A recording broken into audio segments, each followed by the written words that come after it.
Ruby and her three friends, Kayla, Mia, and Sophia, were at a sleepover watching a horror movie called The Man in the Shadows. In the film, a tall man in a black coat appeared when the lights flickered.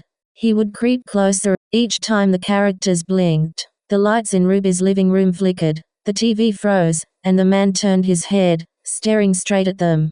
A low knock came at the front door. Knock, knock. The lights went out. Everything was dark. When the lights came back on, Sophia was gone. Ruby grabbed her phone and called 911.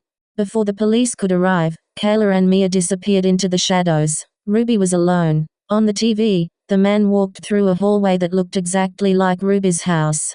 Ruby hid in a closet as the footsteps approached. The police arrived minutes later. They found only Ruby trembling. Her friends were never found. Every time she turned on the TV at night, she swore she saw the man staring back.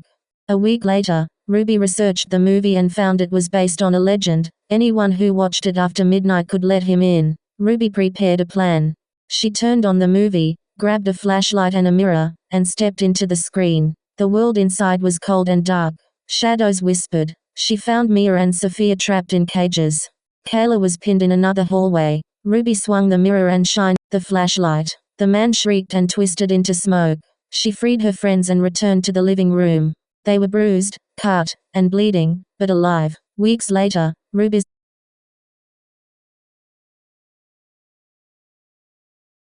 house was quiet again, but one night, the TV flickered on by itself. The man in black had returned. He struck Ruby, cutting her shoulder and hitting her blind eye. Her friends were still in comas. She fought him with the mirror and flashlight, swinging and dodging as he lunged. Shadows scraped the walls. Ruby's body ached, blood dripped, but she refused to fall. With one final push, the mirror and light combined, blasting the shadow man into smoke. Her friends were still unconscious, bruised and hurt, but Ruby had survived. Ruby lay in the hospital. Broken arm, blind eye, friends in comas. The room was quiet.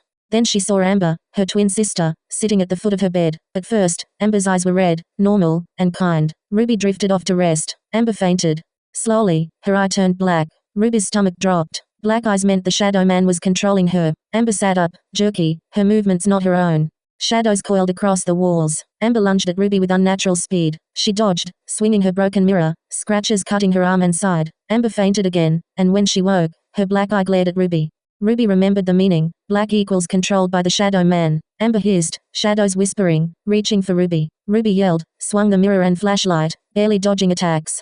She struck Amber with the mirror, and for a moment, her eye flickered red. Amber gasped, human again, collapsing into Ruby's arms. Shadows screamed, vanished. Ruby was bleeding, blind in one eye, arm cracked, but alive. Her friends remained in comas. Ruby lay in the hospital bed, her body aching, her broken arm strapped tight.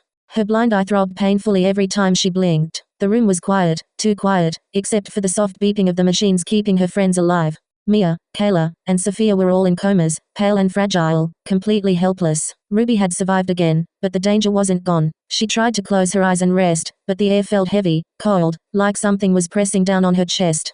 Then, from the corner of her room, she saw movement. Amber, her twin sister, sat at the foot of her bed. At first, her eyes were red, normal, soft. Ruby let out a shaky breath, thinking maybe Amber had come to protect her.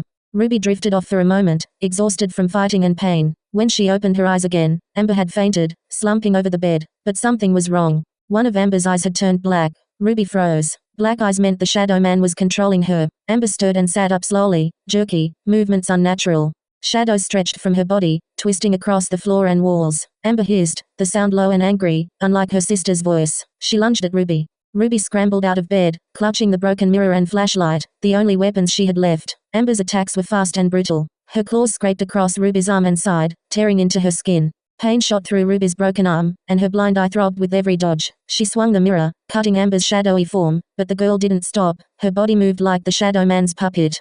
Ruby could hear whispers from the shadows curling around the room, voices calling her name, promising her to join the darkness. She shouted, "I won't let you take her," and swung the mirror again. Amber hissed, the black eye glowing brighter. The shadows around Amber grew, twisting into giant claws that scraped the walls and floor. Ruby was cut and bleeding, her body weak, but she refused to give up.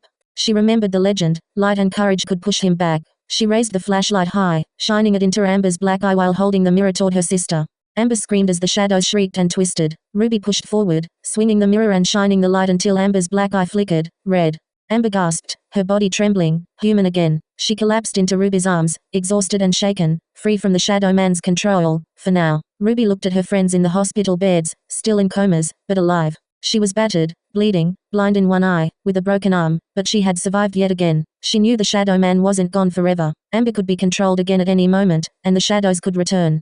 But Ruby was determined. She held the broken mirror tightly and shined her flashlight into the corners of the darkened room. She whispered to herself, "I'll fight him. I'll protect everyone, no matter what." The hospital was quiet again. Too quiet. Ruby's breath echoed in the empty room. Shadows seemed to linger in the corners, twitching ever so slightly. Her heart pounded. She had survived the nightmares, the shadows, and even Amber when controlled, but she knew the darkness was always watching, waiting. Ruby closed her one good eye for a moment, then opened it, gripping the mirror tighter. She was ready. The fight wasn't over. Not by a long day. The man watched every night every day in the shadows.